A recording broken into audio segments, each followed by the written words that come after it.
మొదటి సమూయేలు గ్రంథం 30వ అధ్యాయము 6వ వచనంలో మనం చదువుకున్న విధానం బట్టి చూసినట్లయితే అక్కడ మాట్లాడుతున్న సందర్భాన్ని మనం చాలా జాగ్రత్తగా గమనించినట్లయితే దాదాపు 600 మంది కలిసి రాళ్ళుతో ఒక వ్యక్తి మీద దాడి చేయడానికి ప్రయత్నిస్తున్న ప్రయత్నాన్ని మనం చాలా జాగ్రత్తగా అక్కడ చూస్తున్నాం. ఎంత భయంకరమైన పరిస్థితి అంటే, తన సొంత జనులు, తనతో పాటు ఉన్న వ్యక్తులే, తనతో పాటు పోరాడడానికి వెళ్ళినటువంటి వ్యక్తులే తిరిగి పరిస్థితులు అనుకూలించక, పరిస్థితులు చేజారిపోయిన తర్వాత ఏమి చేయాలో తెలియలేని నిస్సహాయ స్థితిలో ఉంటున్న దావీదు మీదకి తనతో పాటు ఉంటున్న వాళ్ళే రాళ్ళు రువ్వడానికి, రాళ్ళతో కొట్టడానికి ప్రయత్నాలు చేస్తున్న పరిస్థితిని మనం చూస్తున్నాం. ఆ సమయంలో అతడు ధైర్యముగా మాట్లాడుతున్న మాట, తను చెప్తున్న మాట ఏంటంటే, అని అంటున్నమాట, దావీదు తన దేవుడైన యెహోవాను బట్టి ధైర్యము తెచ్చుకొనెను.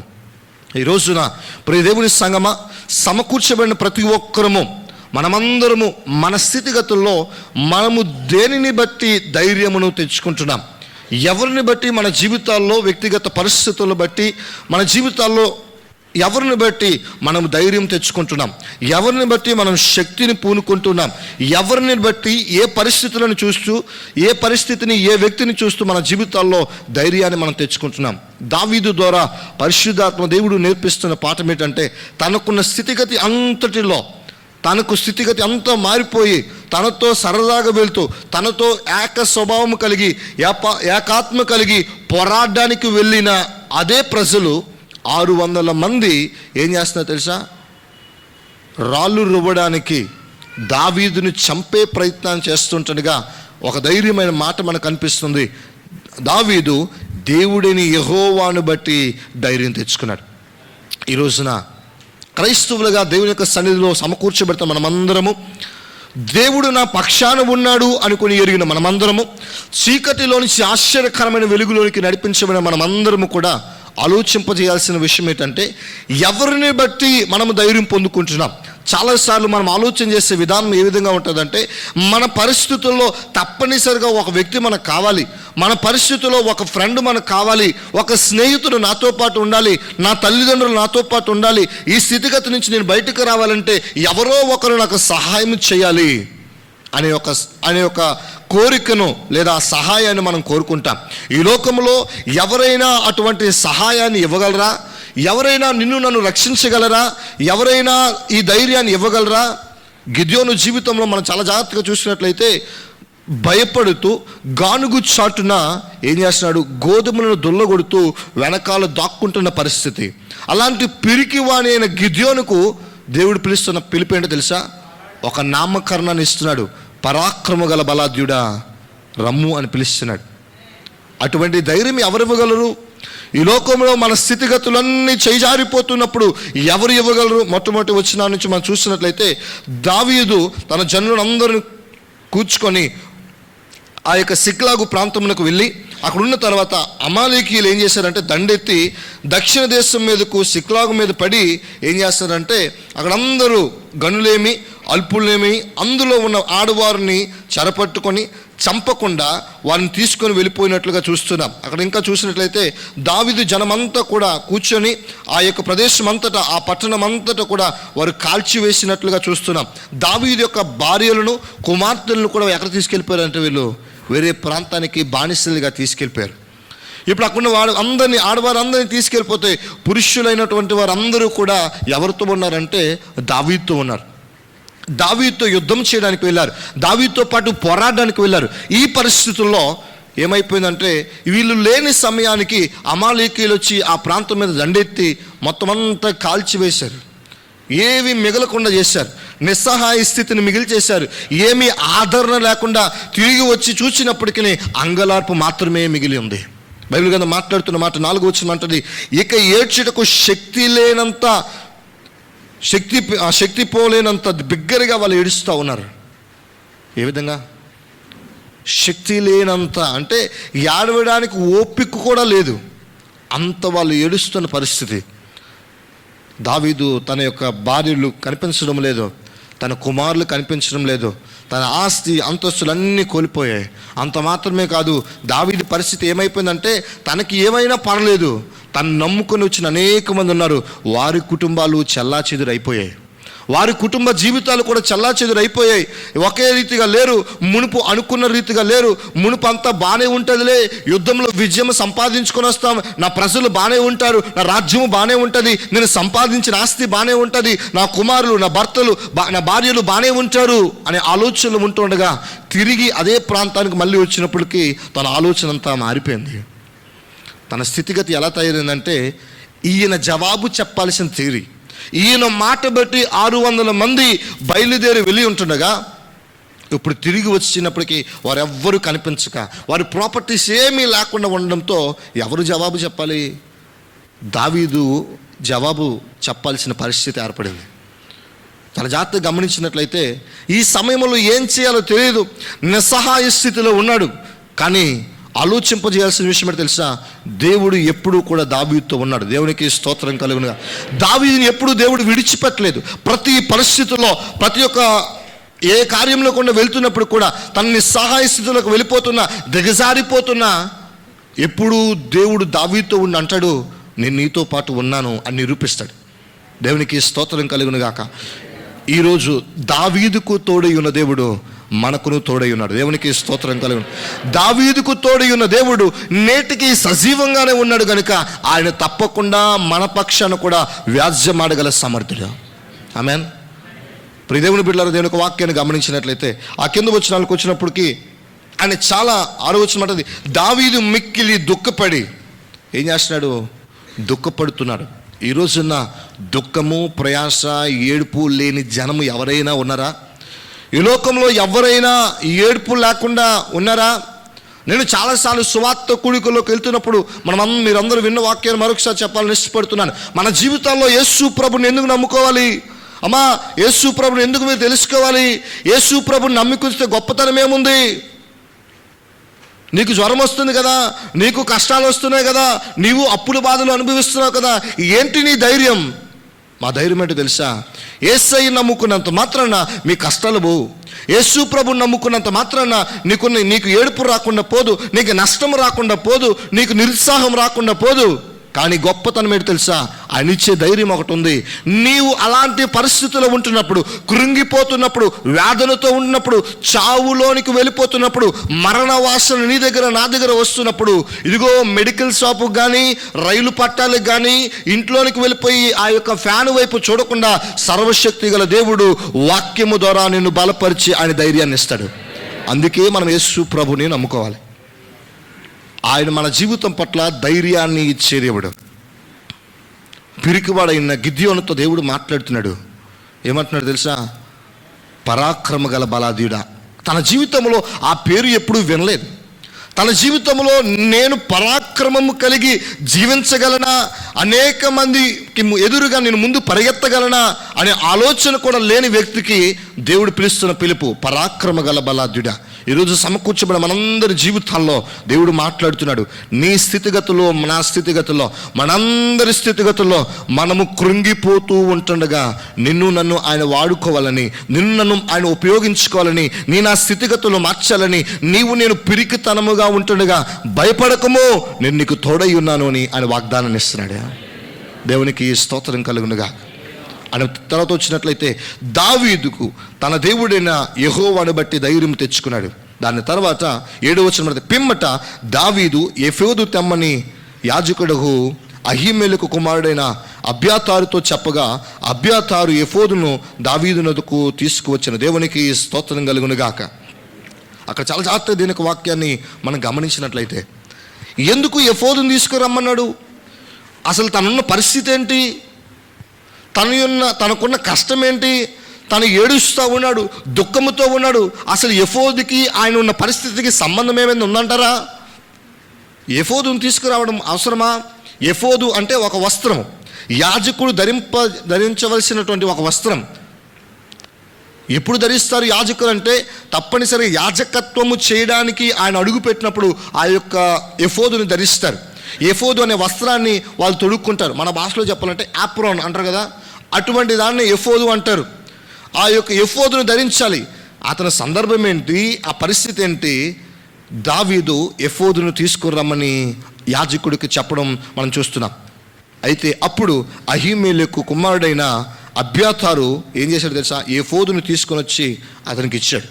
చాలా జాగ్రత్తగా దేవుని యొక్క వాక్యాన్ని మనం గమనించినట్లయితే మనకు తెలుసు దేవుడు మనకు ధైర్యం ఇస్తాడని, దేవుడు మనకు సహాయం చేస్తాడని, ఆయన మన పక్షాన వ్యాజ్యమాడుతాడని మనకు తెలుసు.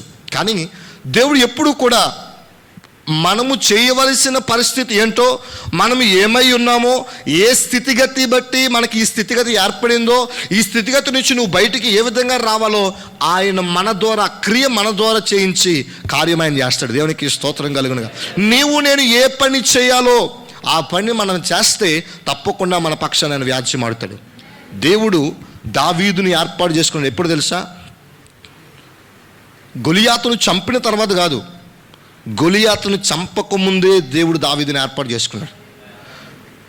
దేవుడు దావీదుని ఎప్పుడు అభిషేకించాడంటే, ఆ సింహములను చంపకముందే దేవుడు అభిషేకించాడు. ఆయన పుట్టుకలో గొప్ప అభిషేకం ఉంది. దేవుడి యొక్క సమూయేలు దైవజనుడు వచ్చి రావడము, అభిషేకించడం మనం ముందుగానే మనం చూస్తూ ఉన్నాం. అంటే సమూయేలును దేవుడు పిలిచాడు. ఆ పిలుపు ఎప్పుడైతే సమూయేలు దేవుని యొక్క పిలుపు అందించబడిందో అప్పుడే దావీదు దేవుని యొక్క ప్రణాళికలో ఉన్నాడు. దేవునికి స్తోత్రం కలుగునుగా. ఈ రోజున దేవుని సంగమా, చాలా జాగ్రత్తగా ఆలోచన చేద్దాం. నేను దేవుని సన్నిధిలోనికి, ఆ యొక్క చీకట్లో నుంచి ఆశ్చర్యకరమైన వెలుగులోనికి నడిపించబడ్డామంటే కారణం ఏంటి తెలుసా? తప్పకుండా నా జీవితం పట్ల, నీ కుటుంబం పట్ల, నా కుటుంబం పట్ల, నీ వ్యక్తిగత జీవితం ద్వారా అనేకమైన జీవితాలను ఆయన ప్రణాళికలోనికి తీసుకురావడానికి ఆయన ఇష్టపడుతూ ఉన్నాడు. దేవునికి స్తోత్రం కలుగునుగాక.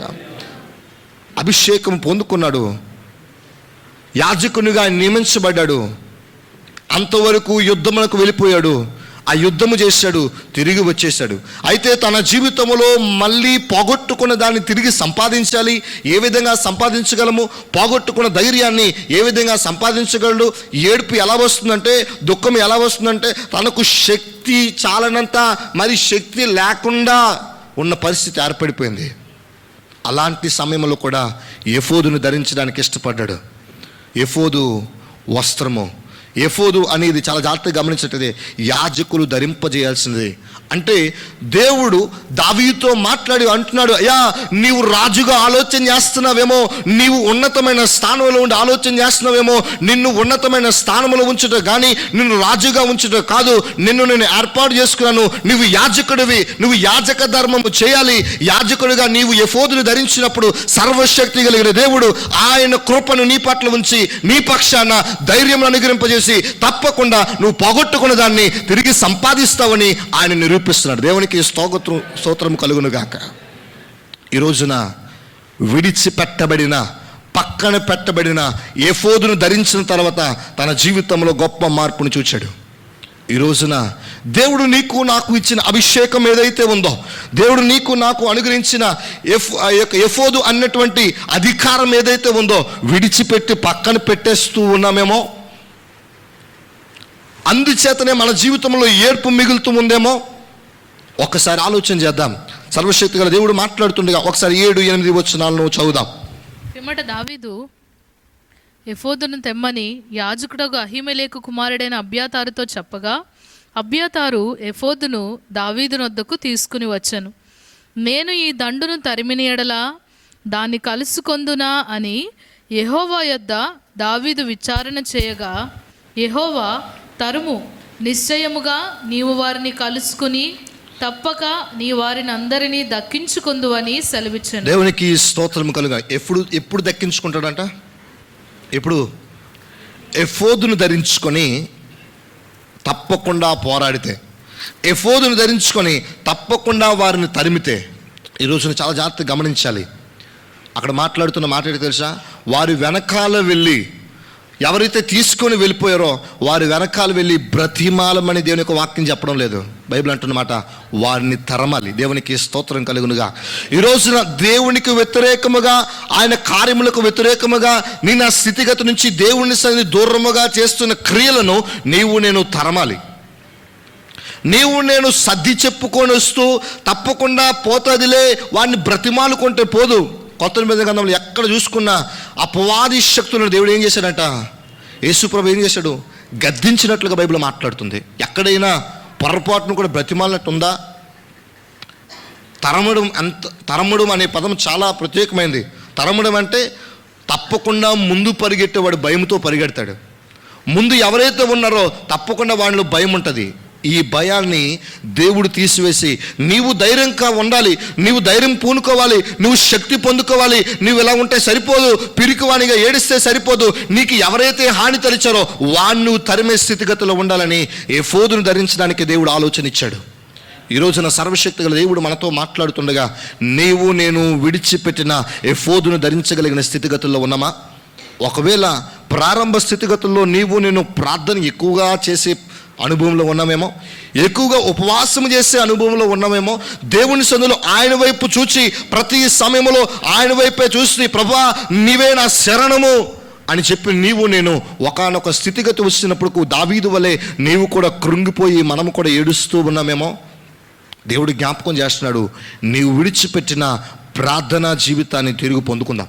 నీవు నేను విడిచిపెట్టిన అభిషేకాన్ని, పోగొట్టుకున్న అభిషేకాన్ని తిరిగి మళ్ళీ ధరింపజేద్దాం. వస్త్రము అంటే ప్రియమైన బిడ్డలారా పరిశుద్ధతకు సాదృశ్యం, యథార్థతకు సాదృశ్యం. వాటిని నీవు తిరిగి మళ్ళీ పొందుకుంటే ఎవరి ద్వారానైతే నీకు హాని కలిగిందో వారిని తరమడానికి నా దేవుడు నీకు అధికారాన్ని ఇస్తున్నాడు. దేవునికి స్తోత్రం కలిగిన. నేను ఒక వాక్యం అంటది కదా, నీకు వ్యతిరేకముగా రూపింపబడిన ఆయుధం ఏమవదంట, వర్ధిల్లదు అంటే దేవుడు మన పక్షాన్ని ఏం చేస్తున్నాడు, వ్యాజ్యం ఆడుతూ ఉన్నాడు. ఎక్కడి నుంచి మనం ధైర్యం తెచ్చుకోవాలి, ఎవరి నుంచి మనం ధైర్యం తెచ్చుకోవాలి? కీర్తనకారుడు అంటాడు కదా, మనుషులను నమ్ముకుంటే కంటే రాజులను నమ్ముకుంటే కంటే ఎవరిని ఆశ్రయించాలి? ఎందుకు? ఆయనే మన శరణం. ఆయన తప్ప వేరే దిక్కు మనకు లేదు. ఆయన తప్ప మన జీవితంలో కార్యము ఎవ్వరూ చేయలేరు. ఏ వ్యక్తి చేయలేడు, ఏ రాజకీయ నాయకులు చేయలేరు, ఏ గొప్ప వ్యక్తులు చేయలేరు. వాడి పేర్లు ఇంచుమించు ఒక వ్యక్తికి ఒక 10 పేర్లు కలిసి అంతా కలిపి ఒక పెద్ద పేరు పెట్టుకొచ్చేమో కానీ ఆయన పెద్ద వ్యక్తి కాలేడు. ఎవరు నీకు నాకు పెద్ద దిక్కో తెలుసా? నీకు నాకు ధైర్యం ఇవ్వగలిగిన దేవుడు. ఎవరు ఆ పెద్ద దిక్కో తెలుసా? నీ నా జీవితంలో పిరికితనముగా ఉంటుండగా, దుఃఖములో ఉంటుండగా, ఏడుస్తుండగా ఒక వ్యక్తి ఉన్నాడు. ఆయన తప్పకుండా మన జీవితంలో ధైర్యాన్ని ఇస్తాడు. ఎవరో తెలుసా? యెహోవాను బట్టి ధైర్యం తెచ్చుకోవాలి మనం. ఆయన్ను బట్టి ధైర్యం తెచ్చుకోవాలి. ఎందుకు తెలుసా? ఆయన ధైర్యవంతుడు కనుక. ఎవరి దగ్గర నుంచి మనం పరిశుద్ధత పొందుకోవాలి తెలుసా? ఒక పరిశుద్ధ దగ్గర నుంచే మనం పరిశుద్ధత పొందుకోగలము. ఎందుకో తెలుసా? ఆయన పరిశుద్ధుడు. మనము దేవుడు మనకు అనుగ్రహిస్తున్న ప్రతి ఒక్క ఆశీర్వాదం ఎందుకు తెలుసా? ఆయన ఔన్నత్యం అదే ఉన్నది కనుక. దేవునికి స్తోత్రం కలుగునుగా. దావీదు వలె మనము కూడా, కూర్చున్న మీరైనా నించున్న నేనైనా, ఏ స్థితిగతులు అయినా దావీదు వలె మనము కూడా మన స్థితిగతులు పోయాయని, మన జీవితం అంతా పోయిందని అంగలారుస్తూ ఉన్నామేమో, ఏడుస్తూ మనం వెళ్తున్నామేమో. ఒక్కసారి పరిశుద్ధాత్మ దేవుడు మాట్లాడుతున్న మాట, దావీదు దేవుడైన యెహోవాను బట్టి ధైర్యం తెచ్చుకున్నాడు. దావీదు దేవుడైన యెహోవాను బట్టి తన బలమును పూనుకున్నాడు. ఈరోజు నీవు నేను ధైర్యం కావాలి అంటే ఏ స్థితిగతుల్లో నీకు నాకు ధైర్యం కావాలో ఆలోచన చేద్దాం. తప్పకుండా మన జీవితాల్లో ధైర్యాన్ని ఇవ్వగలిగింది ఎవరో తెలుసా? నా దేవుడు ఇవ్వగలడు. ఏ స్థితిగతుల్లో మనం ఉన్నామో, ఏ పరిస్థితుల్లో పడిపోతూ ఉన్నామో, అయితే ఆ ధైర్యము నీవు నేను పొందుకొనక ముందు ఆ ధైర్యాన్ని లేదా ఆ యొక్క అపవాది శక్తులను, సాతాను యొక్క శక్తులను, నీకు నాకు వ్యతిరేకంగా రూపపడుతున్న ఆయుధాలు నీవు తరిమి కొట్టాలంటే తప్పకుండా నీవు ఎఫోదును ధరించాలి. నీవు నేను ఎఫోదును ధరించగలగాలి. నువ్వు పోగొట్టుకున్న ఆత్మీయమైన జీవితాన్ని తిరిగి మళ్ళీ మనం సంపాదించుకోవాలి. పోగొట్టుకున్న ప్రార్థనా జీవితాన్ని తిరిగి మళ్ళీ మనం సంపాదించుకోవాలి. అనేకమైన సార్లు మనం విన్న వాక్యాన్ని మరొకసారి పరిశుద్ధాత్మ దేవుడు జ్ఞాపకం చేస్తున్నాడు. కుమారుడు తండ్రిని విడిచి పారిపోగా తన తప్పు తెలుసుకొని తిరిగి తండ్రి దగ్గరికి వచ్చినప్పుడు తండ్రి 2 చేతులు చాపి కుమారుడి కొరకు వెయిట్ చేస్తూ ఉన్నాడు. ఎందుకో తెలుసా? తండ్రి ప్రేమ కుమారుని పట్ల ఎప్పుడూ ఉంటుంది. ఈరోజు నీ నా జీవితం పట్ల ఇదిగో నాకు ఎవ్వరూ లేరు, నా సమస్తం పోయింది, ఇదిగో తండ్రి దగ్గరికి వెళ్ళిపోయి ఒక పనివానిగా ఉంటాను అనుకుని వచ్చిన వానికి తండ్రి ఏం చేస్తాడు తెలుసా? ఉంగరాన్ని తొడిగించాడు. దేవునికి స్తోత్రం కలుగా. అంటే ఏంటి తెలుసా? అధికారాన్ని ఇచ్చాడు. ఈరోజు అధికారం మన జీవితంలో కలగాలంటే అపవాది యొక్క శక్తులు మన జీవితంలో ఏలుబడి చేయకుండా మనము అపవాది శక్తులను తిరిగి తరమాలి. బైబిల్ అంటున్న మాట, తరుము నిశ్చయముగా నీవు వారిని కలుసుకొని తప్పక నీ వారందరినీ దక్కించుకుందువు. అయ్యా నేను తరమాలా? అక్కడ తరుము అనే పదం ఎవరు వాడారు? ఎందో వచ్చినట్టు కదా అని యెహోవా యొద్ద ముందు వచ్చిన చూసినట్లయితే, నేను ఈ దండును తరిమిన ఎడల దాన్ని కలుసుకుందునా? ఎవరన్నారు? దావీదు తీసుకున్న తీర్మానానికి నా దేవుడు సహకరిస్తా ఉన్నాడు. ఈరోజు నీవు నేను ఏ రకమైన తీర్మానాలు తీసుకుంటున్నామో, దేవుడు ధైర్యాన్ని ఇస్తాడు, దేవుడు సామర్థ్యాన్ని ఇస్తాడు, దేవుడు మన జీవితాల్లో శక్తిని ఇస్తాడు. అయితే వాటిని సంపాదించుకోవాలి, వాటి యందు మనం ముందుకు వెళ్ళాలంటే నీవు నేను తీసుకోవాల్సిన తీర్మానం మీద ఆధారపడి ఉంది. అక్కడ ఎవరంటున్నారు, అయ్యా నేను తరిమి కొట్టడానికి ప్రయత్నం చేస్తాను, నేను తరిమి కొడతాను, తప్పకుండా నాకు ఇస్తావా? నువ్వు తప్పకుండా ఆ ప్రజలను నా మాట విన్నట్లు చేస్తావా? నా ప్రజలు నాకు తిరిగి మళ్ళీ ఇస్తావా అంటే అప్పుడు దేవుడు అంటున్న మాట తెలుసా, తరుము, నిశ్చయముగా నీవు వారిని కలుసుకొని తప్పక నీ వారందరినీ ఏం చేసుకుంటావు? దక్కించుకుంటావు. ఈరోజు నీ కుటుంబ వ్యవస్థలో, కుటుంబ జీవితాల్లో, లేకపోతే మన బిడ్డల జీవితాల్లో మనం పోగొట్టుకున్నామో, ఏ రకమైన ఆశీర్వాదాన్ని మనం పోగొట్టుకున్నామో, ఏ రకమైన దీవెనలు మనం పోగొట్టుకున్నామో ఆలోచన చేద్దామా? చాలాసార్లు చెప్పాను, దీవెనకు ఆశీర్వాదానికి చాలా వ్యత్యాసం ఉంది. రెండు ఒకే పదాలు కాదు. దీవెన అనగానే నీకు నాకు వస్తుపరంగా దేవుడు అనుగ్రహించిన ప్రతి ఒక్కటి దీవెన. ఆశీర్వాదం అన్నది నీవు అనుభవిస్తావు కానీ నీ కంటికి కనిపించదు, అది ఆత్మీయంగా నువ్వు పొందుకోవాల్సింది. అందుకే ఈ లోకంలో ఎవరి దగ్గరికి వెళ్ళినా అందరూ చెప్పేది, ఇదిగో దీవెన అంటాడు కానీ ఆశీర్వాదం అనరు. ఆశీర్వాదం అన్నది నా దేవుడు నీకు వ్యక్తిగతంగా, ఇతరులకు కానీ నీకు కానీ కనిపించకుండా అనుభవింపజేసింది ఆశీర్వాదం. ఈ రోజున ఏది పోగొట్టుకున్నామో, కనిపించింది ఏది పోగొట్టుకున్నామో, దావీదు తన యొక్క భార్యలను బిడ్డలను పోగొట్టుకున్నాడు. దావీదుతో ఉన్న 600 మంది కూడా తన యొక్క భార్యలు పిల్లలను పోగొట్టుకున్నారు. అంత మాత్రమే కాదు, తన యొక్క ప్రాంతం అంతటా కూడా అంత నాశనం అయిపోయింది, అగ్నికి ఆహుతమైపోయింది. ఈ రోజున మన జీవితాలు ఎక్కడైపోయాయో, ఏ పరిస్థితిలో మన జీవితాలు కూడా అగ్నికి ఆహుతైపోయాయో అంగలారుస్తూ ఉన్నామేమో, మన జీవితాలు కూడా అటు విధంగానే కృంగిపోతూ ఉన్నాయేమో, వేదనతో జీవిస్తున్నామేమో. దేవుని యొక్క వాక్యం మాట్లాడుతుంది, ఎవరిని బట్టి ధైర్యం తెచ్చుకోవాలి తెలుసా? యెహోవాని బట్టి మనం ధైర్యం తెచ్చుకోవాలి. ఎందుకో తెలుసా? ఆయన మనల్ని ఏం చేస్తున్నాడు? పాలిస్తూ ఉన్నాడు. ఆయన మనల్ని ఏం చేస్తున్నాడు? పోషిస్తూ ఉన్నాడు. ఆయన మన పక్షాన వ్యాజ్యమాడుతూ ఉన్నాడు. ఆయన మనల్ని విడిచిపెట్టు దేవుడు కాదు. అలాంటి దేవునికి నీవు నేను ఒక్కసారి జ్ఞాపకం చేసుకొని మనం ఏమి విడిచిపెట్టామో, నీవు నేను ఏ రకమైన తీర్మానాలు తీసుకున్నామో ఆలోచన చేద్దామా? మొట్టమొదటిగా దావీదు చేసిన పని ఎఫోదును ధరించాడు. రెండవది, శత్రువును ఎదుర్కొనడానికి తను ఒక తీర్మానాన్ని తీసుకున్నాడు. బ్రతిమాలే తీర్మానం కాదు, తరిమి కొట్టే తీర్మానం. ఈరోజు అపవాదిని ఎదురించడి అని బైబిల్ గ్రంథం మాట్లాడుతుంది. ఈ రోజున నీకు వ్యతిరేకంగా రూపింపబడుతున్నా, నాకు వ్యతిరేకంగా రూపింపబడుతున్నా, మనందరికీ వ్యతిరేకంగా రూపింపబడుతున్నా, ఆయనతో సహవాసాన్ని కోల్పోయినట్లు చేస్తున్న క్రియలను నీవు నేను ఎదిరించగలుగుతున్నామా? పరిగెత్తించగలుగుతున్నామా? తరమగలుగుతున్నామా? ఆలోచన చేద్దాం. దేవుడి యొక్క వాక్యం నీతో నాతో మాట్లాడుతుంది. అనివాత యెషువతలు అంటాడు కదా, ఒకవేళ నీ కన్ను నిన్ను అభ్యంతరపరిస్తే ఏం చేయాలి? ఆ కన్నును తీసేయాలి. నీ జీవితంలో, నీ యొక్క శరీరంలో నిన్ను ఏదైతే అభ్యంతరపరుస్తుందో అదేం చేయాలి? తీసేయాలి. ఎందుకో తెలుసా? నీవు అవిటివానిగా ఉండి కూడా ఎక్కడికి వెళ్ళొచ్చు? నువ్వు పరలోక రాజ్యంలోకి వెళ్ళొచ్చు.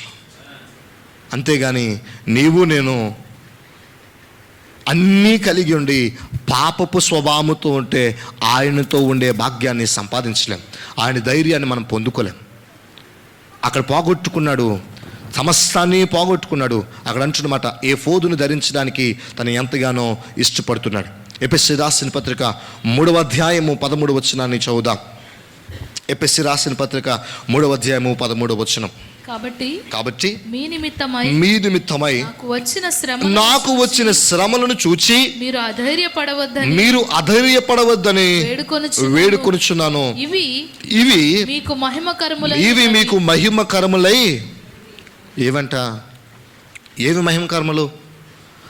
మనం ఎప్పుడు ఆలోచన చేసే ఆలోచన మన యొక్క తలంపులు ఎప్పుడు ఏ విధంగా ఉంటాయంటే, ఇదిగో నా కష్టం వచ్చింది కనుక దేవుడు నాకు దూరంగా ఉన్నాడు, ఇదిగో నాకు ఈ యొక్క ఇబ్బంది వచ్చింది కనుక దేవుడు నాకు దూరంగా ఉన్నాడు, నా ప్రార్థన దేవుడు ఆలకించడం లేదు, వేరొక వారి ప్రార్థన దేవుడు ఆలకిస్తున్నాడు, ఈ శ్రమలో నేను మునిగిపోతూ ఉంటుండగా నా దేవుడు నా పక్షాన్ని వ్యాజ్యమాడట్లేదని అనేకమైన ఆలోచన కలిగి ఉంటుండగా, నా ఆలోచనలు సరిచేయడానికి ఎఫెసీ రాసిన పత్రిక 3వ అధ్యాయము 13వ వచనం అంటున్నాడు, కాబట్టి మీరు ఏం చేయాలి, మీ నిమిత్తమై నాకు వచ్చిన శ్రమలను చూచి ఏం చేయకూడదు, మీరు అధైర్యపడవద్దని దేవుడు అంటున్న మాట. అయ్యా మీకే కాదు, ఎవరికి వచ్చాయంటే శ్రమలు, ఎవరికి వచ్చాయంటే శ్రమలు, యేసు ప్రభు వారికి శ్రమలు వచ్చాయి, దేవుడే నాకే శ్రమలు వచ్చాయి. ఆయన పాపము చేయబట్టి శ్రమలు కాదు, అక్కడ అంటున్న మాట, ఇవి మహిమకరములై ఉన్నాయి. దేవునికి స్తోత్రము కలుగునుగా. ఈ రోజున చాలా మట్టుకు దేవుని బిడ్డలారా, మన జీవితాల్లో కృంగిపోతూ ఉంటున్నప్పుడు, దిగజారిపోతూ ఉంటున్నప్పుడు, వేషారిపోతూ ఉంటున్నప్పుడు, వాక్యపు మాటల్లో ఉండకుండా పడిపోతూ ఉంటున్నప్పుడు, మన పరిస్థితులు బట్టి దేవుణ్ణి విడిచిపెట్టేయాలి అనుకుని తీర్మానం తీసుకుంటున్న నా జీవితంలో దేవుడు మాట్లాడుతున్న మాట, ఎందుకు ఈ కష్టాలు తెలుసా, ఆయన నామము నా జీవితం పట్ల ప్రత్యక్షపరచబడడానికి, ఆయన ద్వారా మరొకసారి నా దేవుడు సజీవంగా ఉన్నాడు, ఆయన ద్వారా నేను ధైర్యం తెచ్చుకుంటున్నానని ఆయన నిరూపించడానికి నీ పక్షాన నా పక్షాన ఆయన వ్యాజ్యమాడడానికి సిద్ధంగా ఉన్నాడు. దేవునికి స్తోత్రం కలుగునుగాక. ఎఫోదుని ధరిస్తున్నాడు. ఈరోజు నీవు నేను ధరించగలుగుతున్నామా, లేదా నాకు అవసరం లేదు అని పక్కన పెడుతున్నామా? జ్ఞాపకం చేసుకుందాం. ఏదైతే పక్కన పెట్టామో, దేవుడు దావీదుని యాజకునిగా నియమించాడు, రాజుగా ఎవరు నియమించాడు, దేవుడు ఏర్పాటు చేసుకున్నప్పటికీ అందరికన్నా ఉన్నతమైన అధికారాన్ని దేవుడే ఇచ్చాడు. అంతకు మించి తను దేవుడితో చేసే ఆరాధన, ఎఫోదుని ఎవరు ధరిస్తారో తెలుసా, ఆరాధించేవారు. యాజకుడు ధరిస్తాడు. యాజక ధర్మం అంటే ఏంటి, ఆరాధనకు బదులుగా, ప్రజలకు బదులుగా ఆయన ముందు నించొని మధ్యవర్తిగా ఆయన వ్యవహరిస్తూ చేసే పని. ఈ రోజున దేవుడు మాట్లాడుతున్నా, అయ్యా ఇదిగో ఆ ప్రజల ముందు 600 మంది అంగలారుస్తున్నారే, అక్కడ కూడా ఉంటూ ఆ యొక్క భర్తలను దూరం అయిపోయి బానిసత్వం నుండి వాళ్ళు అంగలారుస్తున్నారే, వీరి ఇరువురు మధ్య నువ్వు ఏడిస్తే సరిపోదు, నువ్వు రాజుగా ఉండి ఏం చేయాలా, రాజాధికారాన్ని చూపిస్తే సరిపోదు, నీకు కావలసింది ఒకటి ఉంది, ఎఫోదును ధరించి యాజక ధర్మము చేయాలి. ఏంటా యాజక ధర్మం అంటే, ఇదిగో నీవు మధ్యవర్తిగా ప్రవర్తించాలి. యాజక ధర్మం అనగానే తప్పనిసరిగా నీ దేవుడని యెహోవా నువ్వు ఆరాధన చేయాలి. ఎఫోదును ధరించి తప్పకుండా నీ యొక్క పని ఏంటో ఆ పని నువ్వు నెరవేర్చాలి. నువ్వు రాజుగా ఉండి ఏడిస్తే సరిపోదు. నువ్వు ఎంత ఏడ్చినా, నీ శక్తి పోయినంత ఎంత ఏడ్చినా నా జీవితంలో సుఖము లేదు. ప్రియదేవుని సంగమా, మన జీవితాల్లో కూడా అనేకమైన స్థితిగతులు ఏర్పడుతున్నప్పుడు నీవు నేను ఏడ్చుకొని కూర్చుంటున్నామేమో. ప్రియవనస్తుడా, మీ పరిస్థితులు బట్టి మీరు కూడా మీ స్థితిగతులు ఏం చేయాలో, భవిష్యత్తులో ఏం చేయాలో, కుటుంబ మాటలు వింటూ, ఇరుగు పొరుగు వారి మాటలు వింటూ, నీ స్నేహితుల మాటలు వింటూ నీకు చేత కాదు అనుకున్నప్పుడు నువ్వు ఏడుస్తూ ఉన్నావేమో, నా స్థితిగతి ఇంతే అనుకొని ఉంటున్నావేమో. నా దేవుడు మాట్లాడుతున్న మాట ఏంటి తెలుసా, నీవు ఏడుస్తూ ఉంటే సరిపోదు, ఎఫోదు ధరించి అపవాదిని తరమడానికి నువ్వు యాజక ధర్మము చేయాలి. నీవు పని ఏంటో తెలుసా, నీవు నిత్యము నేను ఆయన సన్నిధిలో ఆరాధన చేయాలి. అందుకే దేవుడు నిన్ను నన్ను పిలిచాడు. నీకు ఇక్కడ అలవాటును నేర్పిస్తున్నాడు. నీకు ఈ లోకంలో ఉంటున్నప్పుడు, ఈ లోకపు ప్రయాణం చేస్తున్నప్పుడు నిత్యము ప్రతి క్షణము ప్రతి ఎక్కడికి వెళ్ళినా ఆయన ఆరాధన చేయడం నీకు ఒక ప్రాక్టీస్గా నేర్పిస్తున్నాడు. ఎందుకో తెలుసా, నిత్యమైన పరలోక రాజ్యములో నిన్ను ఆయన తీసుకొని వెళ్ళి అక్కడ నిత్యము పరిశుద్ధుడు పరిశుద్ధుడు పరిశుద్ధుడు పరిశుద్ధుడని నీవు నేను ఆరాధన చేయడానికి అర్హులుగా మార్చబడాలంటే ఈ లోకంలో ప్రయాణాలు చేస్తున్నప్పుడు నీవు ఆయన్ను ఆరాధిస్తూ యాజక ధర్మాన్ని చేయాలి. ఒకవేళ నీవు నేను చేస్తున్నామా, లేకపోతే దేవునికి మనం ఒక సమయాన్ని పెడుతున్నామా? దేవుడు అంటున్నాడు కదా, ఆయనకి సమయాన్ని ఇవ్వమంటే నువ్వు నేను ఏ సమయాన్ని ఇస్తున్నాం తెలుసా, మన పనులన్నీ మొదటి పెట్టుకొని చివరి సమయానికి ఇస్తాం, మన కార్యక్రమాలన్నీ ముందు పెట్టుకొని చివరి సమయానికి ఇస్తాం. దేవుడు ఒకవేళ ఆయన పనులన్నీ ఆయన చేసుకొని ఆయన నీకు చివరి సమయం ఇస్తే మరొక దినాన్ని మనం చూడగలమంటారా? పరిశుద్ధులు మాత్రమే ఆయన లెక్క చేస్తే నీవు నేను అపరిశుద్ధంగా ఉంటూ ఏదో ఒక రీతిగా పాపంలో పడిపోతున్న మన జీవితాల్లో మరొక దినాన్ని మనం ఎదుర్కోగలమా?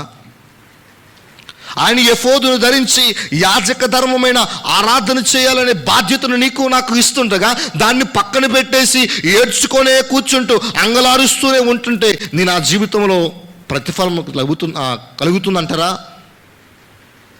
మన జీవితంలో ప్రతిఫలం సంపాదించలేమో, తిరిగి వాటి నుంచి బయటకు రాలేమో. ఆ కాలిపోయిన మసి బూడిదలో నువ్వు పడుతూ నేను అదే చీకట్లో ఉండాల్సిన అవసరం వస్తుంది. అటువంటి పరిస్థితిని నీవు ఉండకుండా నా దేవుడు ఆయన ద్వారా, ఆయన నామం బట్టి నీ నా జీవితంలో ధైర్యాన్ని ఇవ్వడానికి ఇష్టపడుతున్నాడు. అయితే నువ్వు చేయాల్సిన పని ఏంటి తెలుసా?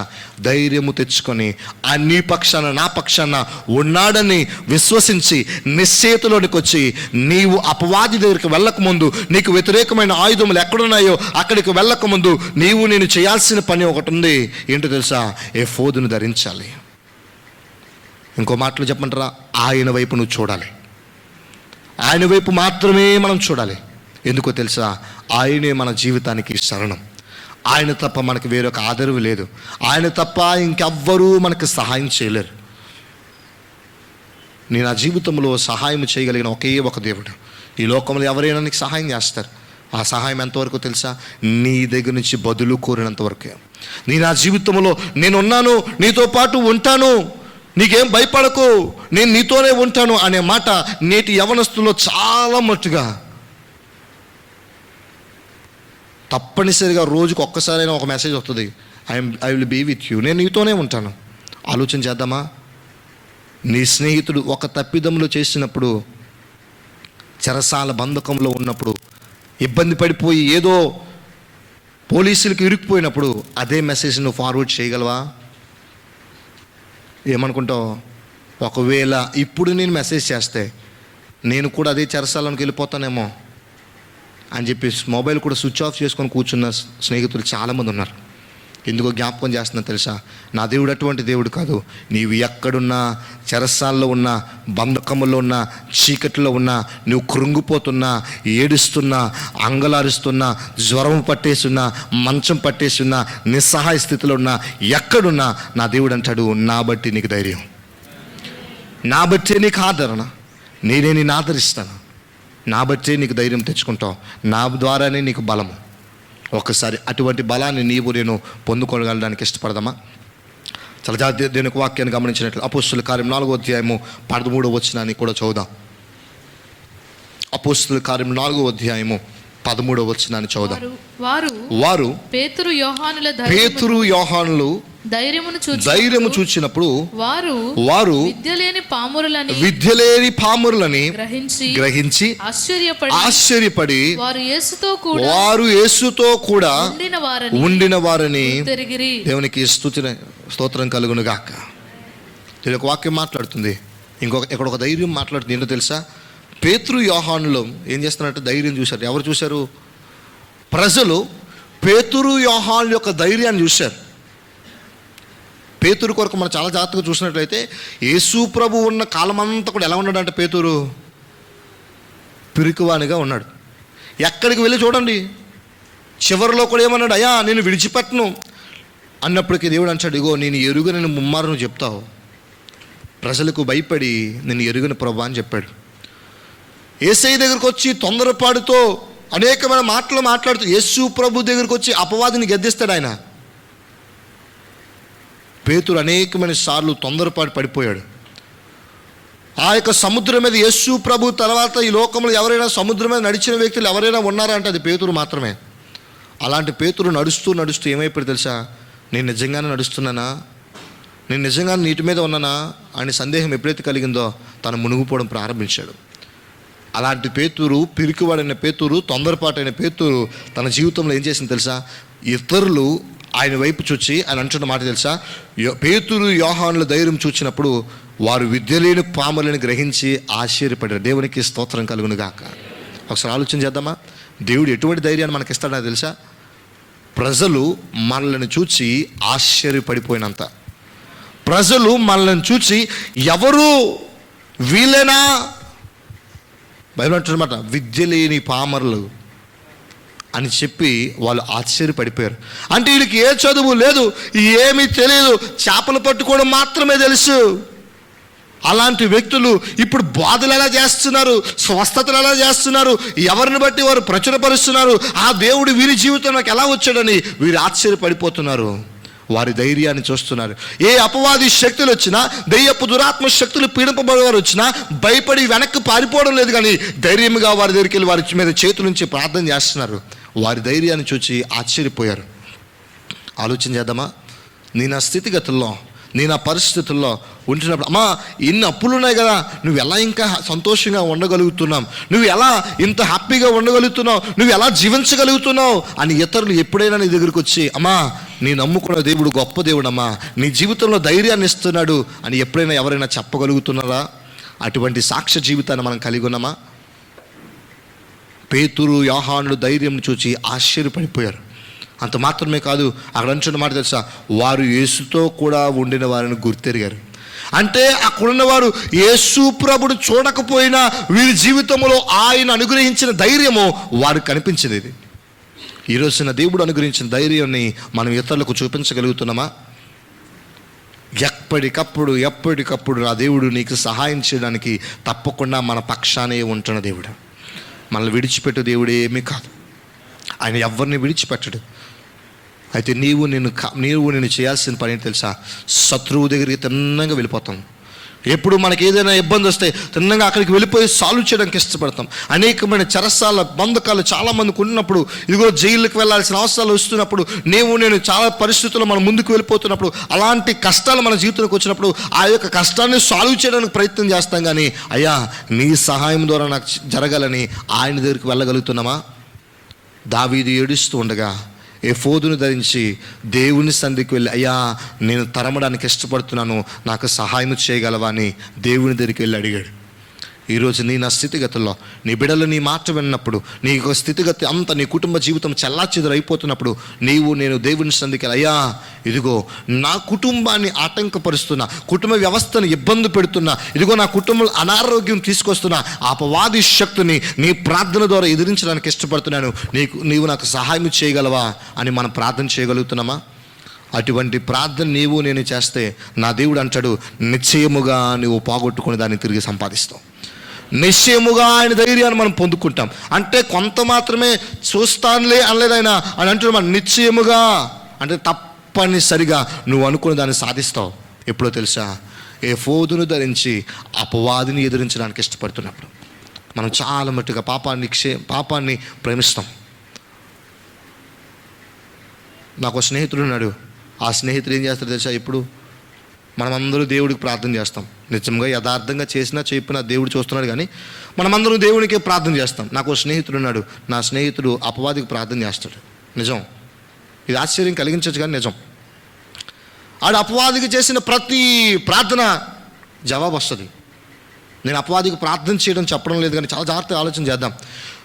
తన జీవితంలో అపవాది ఎలా కలుగజేస్తుందంటే, అపవాది ఎప్పుడు కూడా విశాలమైన మార్గం బైబిల్ గ్రంథం మాట్లాడుతుంది. అంటే సుఖం ఉంటుంది. తనకి ఏది కావాలన్నా, తనకి ఎటువంటి చెడు మార్గంలో వెళ్ళాలన్నా, తను తప్పించుకోవడానికి ఏ దారి తెలియక అపవాదికి ప్రార్థన చేసేవాడు. నా స్నేహితుడే ఏం ప్రార్థన చేసేవాడు తెలుసా? సాతానా, నేను ఎక్కడికి వెళ్తున్నాను, నేను దొరకకుండా సహాయం చేయి. అవన్నీ వివరించాలని ఇష్టపడలేదు, కానీ ఆయన ఎలా ప్రార్థన చేసేవాడు? ఇగో నేను ఎక్కడికి వెళ్తున్నాను, నేను దొరకకుండా సహాయం చేయి. నేను ఎవరికి చిక్కుపోకూడదు. నేను ఎక్కడికి వెళ్తున్నాను అక్కడ అన్నీ ఏం జరగాలి? నేను అనుకున్న కార్యం జరిగిపోవాలి. నిజం చెప్పాలంటే పాప ఊబిలో పడిపోయి అపవాది యొక్క శక్తితో పీడింపబడి ఇబ్బంది పడి చాలా నిరుత్సాహానికి వెళ్ళిపోయాడు. అయితే చివరిగా ఒక ప్రార్థన చేశాడు. ఇదిగో నా జీవితం అంతా అయిపోయింది అనుకుంటున్నాను, నేను చనిపోదాం అనుకుంటున్నాను, ఇప్పుడు నన్ను ఎవరో ఆపకుండా ఉంటే చాలు అని ప్రార్థన చేశాడు. కానీ అన్ని ప్రార్థనలు జవాబు వచ్చినా ఈ ప్రార్థనకు జవాబు రాలేదు. ఈ ప్రార్థనకు ప్రతిఫలం దొరకలేదు. 3-4 సార్లు ప్రయత్నం చేశాడు చనిపోవడానికి, కానీ చావు తన దగ్గరికి రాలేదు. ఎవరో తను ఆపుతున్న పరిస్థితి, ఎవరో నన్ను ఆపేస్తున్నారు. నా దగ్గరికి వచ్చి మాట్లాడుతున్నాడు. చాలాసార్లు చెప్పాం, హిందువుడు కాదు, దేవుడు తెలియని వ్యక్తి కాదు, దేవుని తెలిసినటువంటి వ్యక్తే, ఆరాధనకు వచ్చినటువంటి వ్యక్తే, మంచిగా కీబోర్డ్ ప్లే చేస్తాడు, మంచి ప్రొఫెషనల్ ప్లేయర్,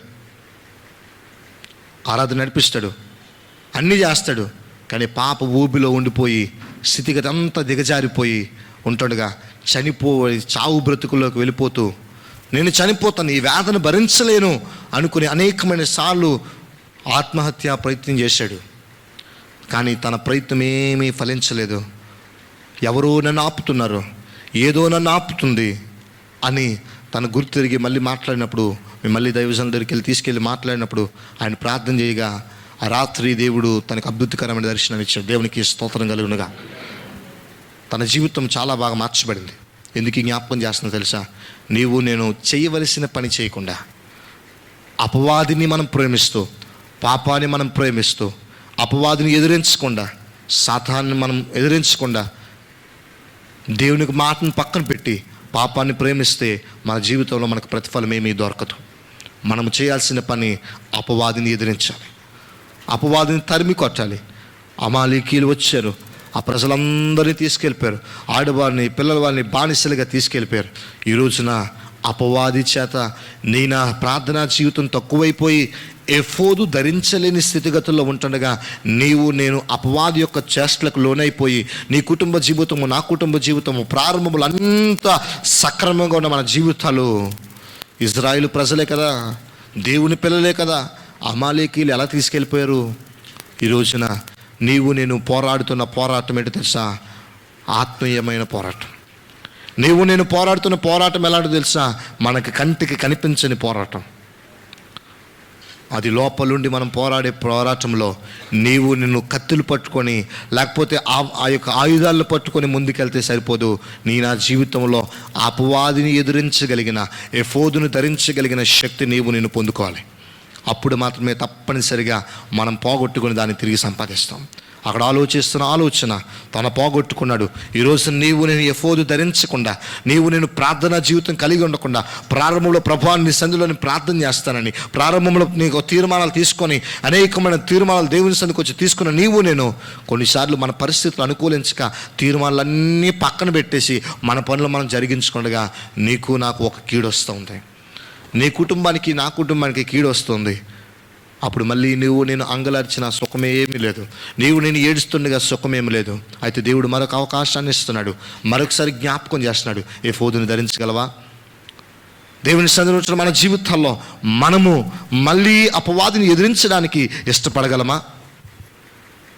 ఏదో వచ్చి వెళ్ళిపోతున్నాం, ఏదో దేవుని సన్నిధికి ప్రతిరోజు ప్రతి వారం ఉన్న ప్రతిసారి వచ్చి వెళ్ళిపోతున్నాం అనే కానీ ఒక్కసారైనా ఎఫోదుని ధరించగలుగుతున్నామా? యాజక ధర్మము అంటే ఆరాధన చేయవానిగా నీవు నేను ఉంటున్నామా?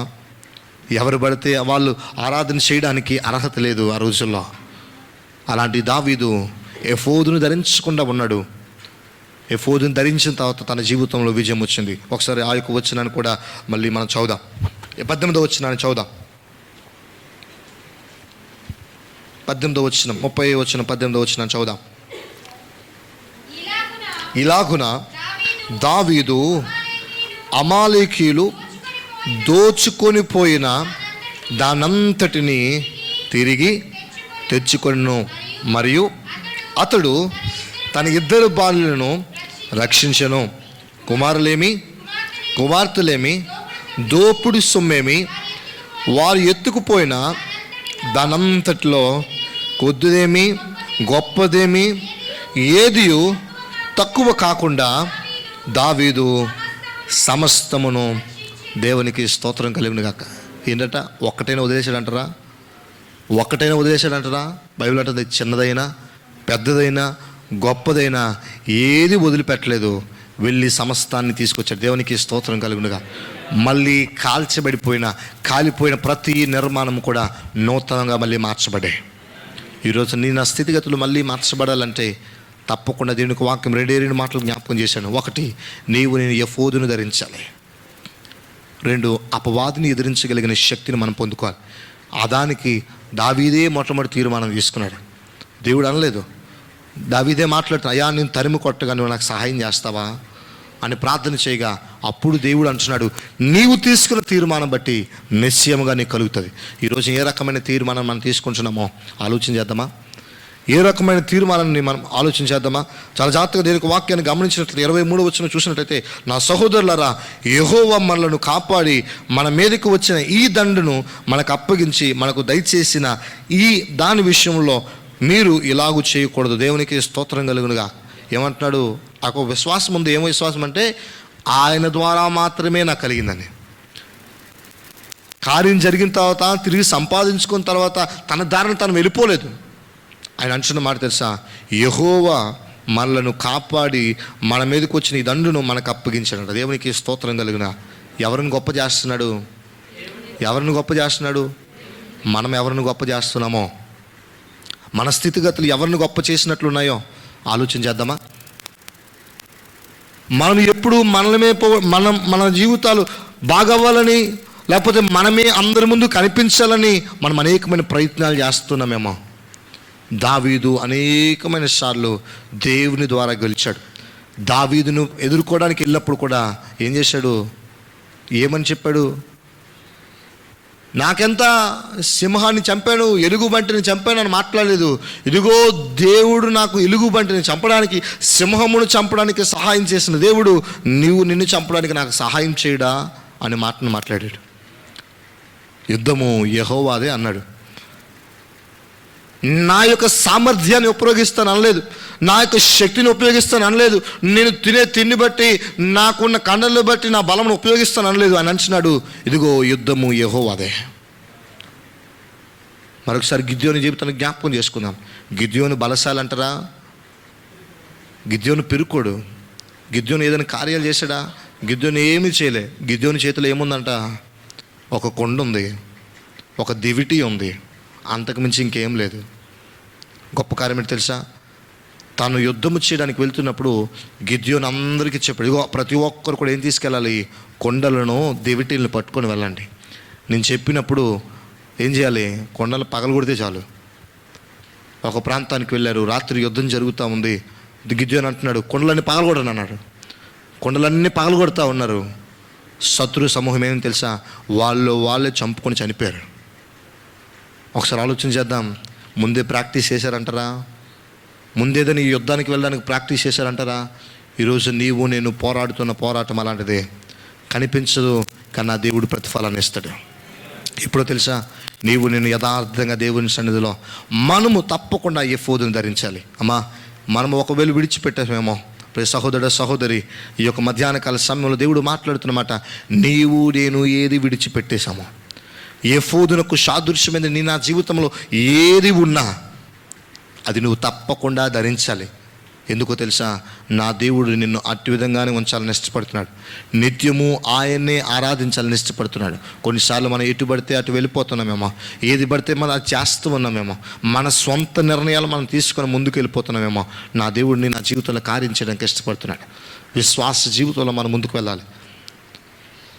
కొత్త మీద దేవుడు అంటాడు కదా, ఆవగింజంత విశ్వాసం ఉంటే ఏమవుతుందంట?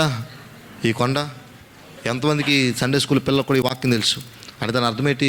ఆవగింజంత విశ్వాసం అంటే ఎవరో చెప్పగలరా? ఆవగింజంత విశ్వాసం అంటే చిన్నది, ఇంకా చిన్నది కొంచెమా? మరి ప్రతిసారి ఒక చిన్న విశ్వాసం ఉంటే సరిపోద్ది అన్నప్పుడు పాస్టర్ గారు ఏం చేస్తారు? రోజు విశ్వాసం కోసం చెప్తారు. అంటే ఒకవేళ చిన్న గీతలు పెట్టుకొని వెళ్తే, పాస్టర్ గారు చెప్పినప్పుడల్లా ఒక గీత పెట్టుకోండి, విశ్వాసం అని ఉపయోగించినప్పుడల్లా ఒక గీత పెట్టండి. సంవత్సరంలో ఏమవుతుంది? ఒక గోడ అంతా నిండిపోద్ది, లేదా ఒక బుక్ అంతా అయిపోద్ది. కానీ చిన్న విశ్వాసం అంటారే, ఆవగింజలు ఉన్న ప్రత్యేకత ఏంటి తెలుసా? నువ్వు ఏ నేలను వేసినా అది ఫలిస్తుంది. దేవునికి స్తోత్రం కలుగునుగా. ఆవగింజ అంటే విశ్వాసం అంటే ఫలించడి విశ్వాసం. దావీదుకి ఫలించడి విశ్వాసం ఉంది. మనం అనుకునేది చిన్న విశ్వాసం కాదు, అది సైజు కొరకు మాట్లాడబడలేదు. ఫలించడి విశ్వాసం. అక్కడ సైజు ఎందుకంటే కొండ పెద్దది, ఆవగింజ చిన్నది, అక్కడ సైజుతో పోల్చాడు. కానీ ఆత్మీయానుసారంగా ఆలోచన చేస్తే నువ్వు ఎలాంటి నేలలో వేసినా నీళ్ళు తడి జరిగితే చాలు, తప్పకుండా ఆవగింజ ఫలిస్తుంది. మీరు వండిన దాన్ని తీసుకెళ్ళకండి, ప్రయత్నం చేయకండి, ఫలించదు. జాగ్రత్త దీనికి వాక్యాన్ని గమనిద్దాం. దావీదుకి ఆవగింజంత విశ్వాసం ఉంది. దావీదు తన జీవితంలో తనకు తీసుకున్న తీర్మానం ఎలాంటిదంటే, నా దేవుడు కార్యం చేస్తాడు. తను తెలుసుకున్నాడు, నా జీవితంలో ఎందుకు ఏడుస్తున్నాను అని తెలుస్తున్నప్పుడు దేవుని బట్టి ధైర్యము తెచ్చుకున్న మరుక్షణం తను తెలుసుకున్న పరిస్థితి ఏంటో తెలుసా? నేను ఎఫోదును విడిచిపెట్టేశానని. ఈ రోజున దేవుడు నీకు నాకు ధైర్యాన్ని ఇస్తున్నాడమ్మా. పోగొట్టుకున్న దాన్ని తిరిగి సంపాదించాలి.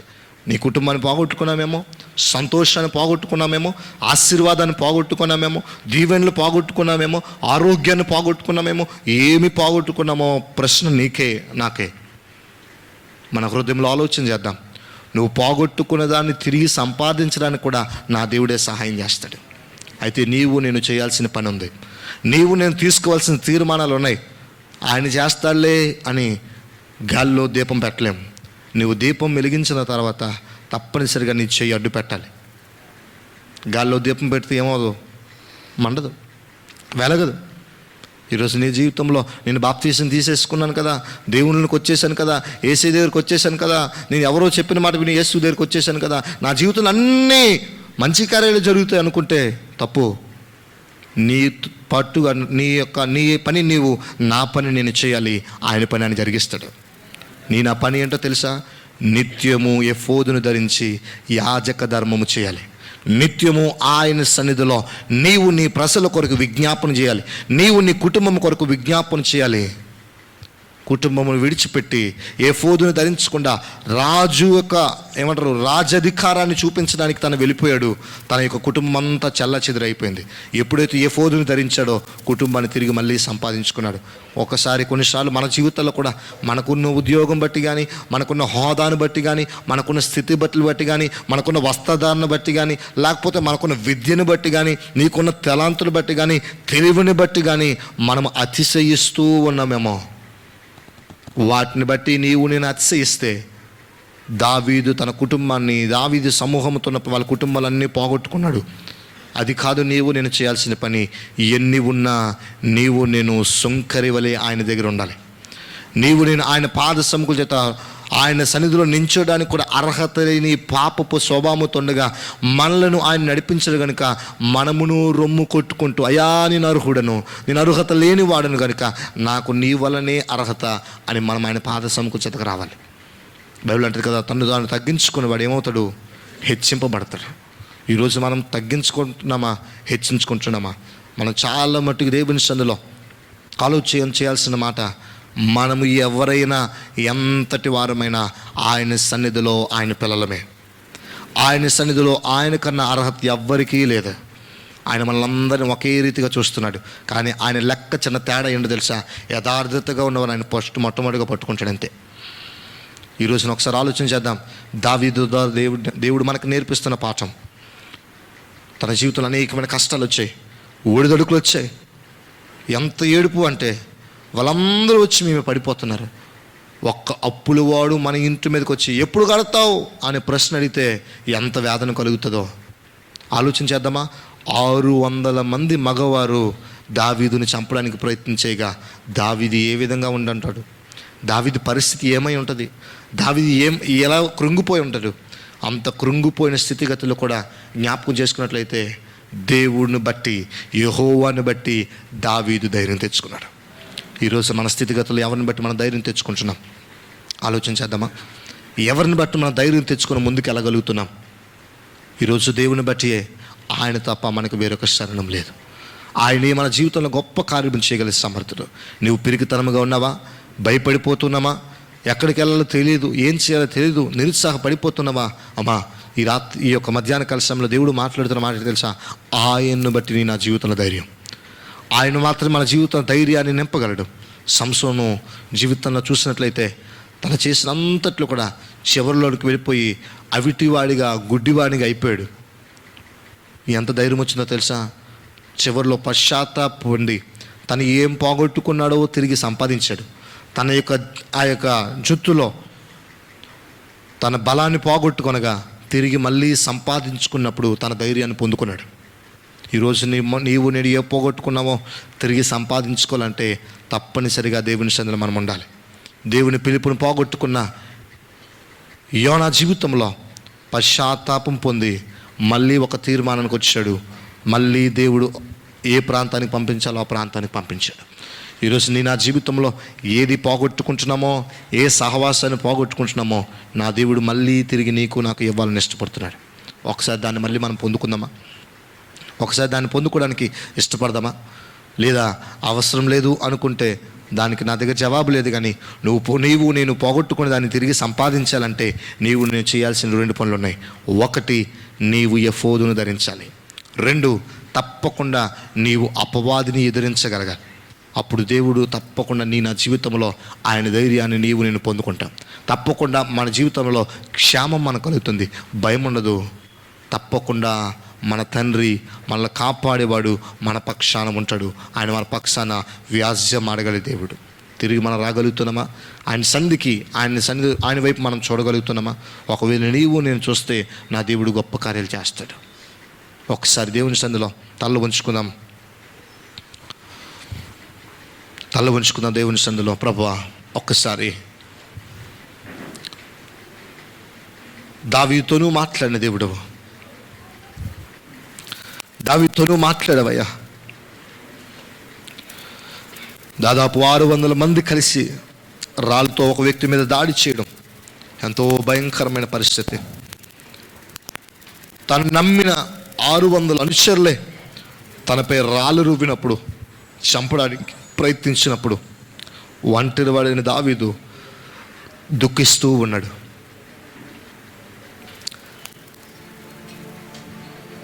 ఒకసారి ఆలోచించేద్దామా? దావీదు దేవుణ్ణి బట్టి ధైర్యం తెచ్చుకున్నాడు. ఈరోజు నేను ధైర్యం తెచ్చుకోగలుగుతున్నావా? శ్రమలు వస్తున్నాయని అభ్యంతర బాధపడిపోతున్నావా? పడిపోతున్నావా? అవి మహిమ కొరకే. యెహోషువ గ్రంథంలో దేవుడు మాట్లాడుతున్నాడు, నేను నీకు ఆజ్ఞ ఇచ్చి ఉన్నాను కదా, నిబ్బరము కలిగి ధైర్యముగా ఉండము, దిగులు పడకము, జడియకము. నీవు నడుచు మార్గం అంతట్లో నీ దేవుడైన యెహోవా నీకు తోడై ఉన్నాడు అంటున్నాడు.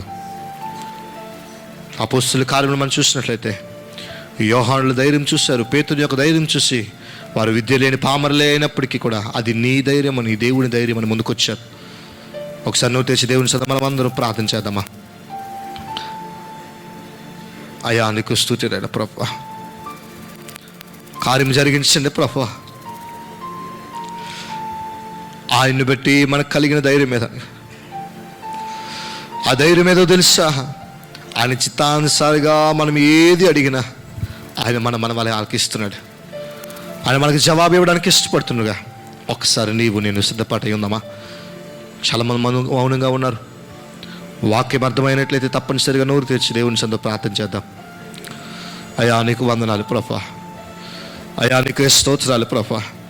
నీ కార్యం జరిగించండి ఆయన, నీకు స్తోత్రాలు. అయ్యా, నీ పాద సంకుల్చత ప్రార్థన చేస్తున్నా. అయ్యా, నీవే గొప్ప దేవుడవు నాయన. అయ్యా, నీకే వందనాలు ప్రభువా. నేను దీని దశలో ఉంచినప్పుడు ప్రభువా, నా జీవితంలో గొప్ప కార్యములు చేయగలిగే సమర్థుడు ఏమేనాయన. నువ్వు తెచ్చి దేవుని సన్నిధిలో ప్రార్థన చేద్దామా? సమయం ఏమైపోలేదు. ఒకసారి దేవుని సన్నిధిలో, అయ్యా, నేను దేని దశలో ఉంటుండగా నీ కృపను బట్టే కదా ప్రభువా, నీ బట్టే కదా ప్రభువా నాకు ధైర్యం. దేవా, నీ బట్టే కదా ప్రభువా నాకు ధైర్యం నాయన ప్రభువా. అయ్యా, ఒక్కసారి నీ సన్నిధిలో ప్రభువా నేను ప్రార్థన చేస్తుంటాడుగా మీరే కార్యము జరిగించవా నాయన. అయ్యా, నీకే స్తుతి లేదా ప్రభువా. అయ్యా, నీకే వందనాలు నాయన. మీరే కార్యం జరిగించండి ప్రభువా. వి థ్యాంక్ యూ జీసస్ అలా. అయ్యా, మీరే వందనాలు ప్రభు.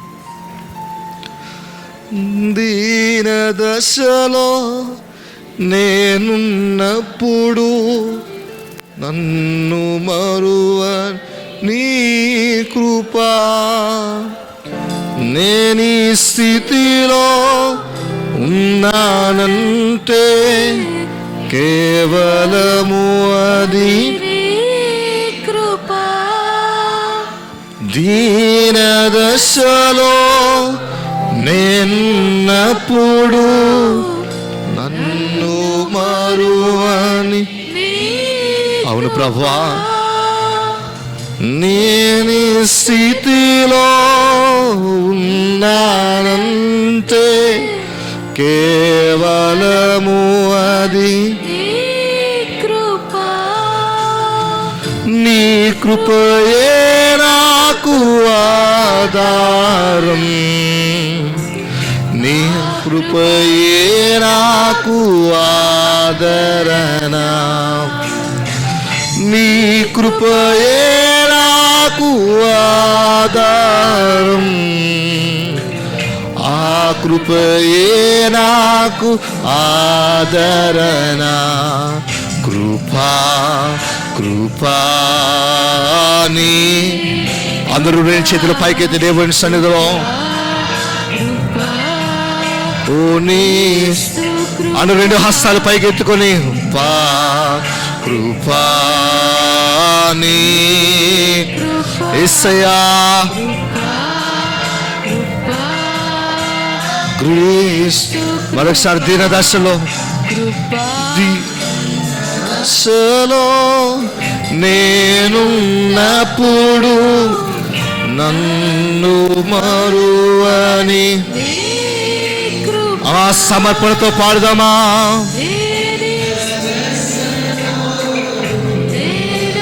ప్రభువానికి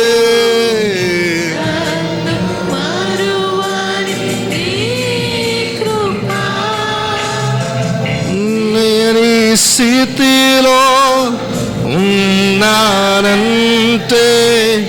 కేవలము అది నీ కృపా, నీ కృపయే నాకు ఆధారం,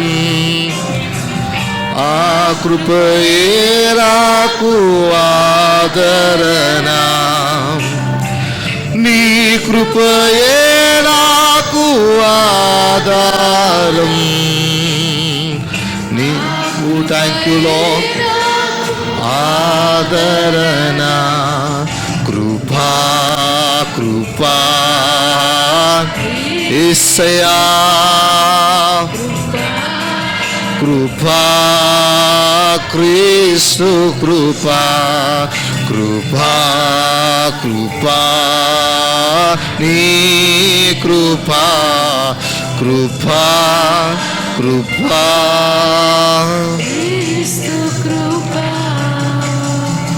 విత్తబడిన వాక్యము మనందరి జీవితంలో నూరంతలుగా ఫలింపబడలాగున అపవాది దొంగిలించకుండా దావీదు యెహోవాను బట్టి ధైర్యం తెచ్చుకున్నట్లుగా, ఆయన్ను బట్టి ఆయన చూస్తూ మనము ధైర్యం తెచ్చుకున్నట్లుగా గట్టిగా రెండు చేతుల పైకి దేవునికి స్తోత్రాలు చెప్తాం. అయా నీకు వందనాలు, నీకు వందనాలు, నీకు వందనాలు. సకల ఆశీర్వాదములకు కానుభూతుడైన మా ప్రియ పరలోక ప్రజా నీకు వందనాలు. అద్భుతకరమైన నీ మాటలు బట్టి మీకు వందనాలు అయ్యా. అల్పుడని నన్ను మీరు ఉపయోగించుకొని నీ మాటల ద్వారా మా అందరి జీవితాలు స్థిరపరచబడడానికి సహాయం చేసినందుకు నీకు వందనాలు. అవి నీ మాటలు కనుక మాతో మీరు మాట్లాడేందుకు మీకు వందనాలు. నిన్ను బట్టి మేము ధైర్యం తెచ్చుకోవడానికి, కృంగిపోకుండా వేషారిపోకుండా నీ సన్నిధిలో ముందుకెళ్ళడానికి సహాయం చేయండి. అపవాది శక్తిని ఎదిరించగలిగిన శక్తిని మాకు అనుగ్రహింపజేసి సహాయం చేయమని, ఎఫోదును ధరించి అపవాదిని ఎదిరించగలిగిన కృపను మాకు అనుగ్రహింపజేసి, పోగొట్టుకుని దాన్ని తిరిగి సంపాదించగలిగిన కృపను దయచేయమని యేసు క్రీస్తు నామమున అడిగి వేడుకొంచున్నాము తండ్రి. ఆమెన్.